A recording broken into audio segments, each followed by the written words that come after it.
जब तक हम परमेश्वर को परमेश्वर जानकर हम उनके साथ नहीं रहेंगे, तब तक हम परमेश्वर प्राप्ति नहीं कर सकते। परमेश्वर कबीर जी कहते हैं, गुरु मानुष कर जानते ते नर कहीं अंध हुए दुखी संसार में आग गए यम के फंद।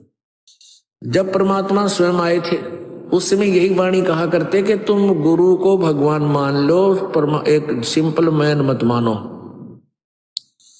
संकेत भी कहा करते थे कि नाला को तुम्हारे कितने सुख हो रहे मुझ दास से, और तुम उन जहां तुम जाते थे जिनको भगवान मानते थे, पूजाएं भी उनकी करते थे, और फिर भी तुम्हारी दुर्गति हो रही थी। अब भी तुम नहीं समझ रहे, लेकिन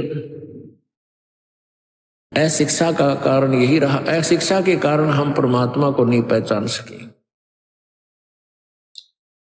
उस परमेश्वर ने 600 वर्ष पहले वो लीलाएं की थी जो भगवान किया करता है, और उसी का प्रमाण पवित्र चारों वेद, पवित्र गीता जी और सभी सद्ग्रंथ बताते हैं कि वो परमात्मा अपने निज लोक से चलकर आता है, अपनी विशेष खास आत्माओं को, वरिष्ठ आत्माओं को आकर मिलता है, उनको अपने तत्व ज्ञान से परिचित कराता है। क्योंकि पिछले संस्कारी जो हंस होते हैं वो चाहे शिक्षित हैं चाहे अशिक्षित हैं, वो भगवान के मार्ग में घनी आनाकानी नहीं करते, वो चतुर नहीं होते, वो सादे होते हैं।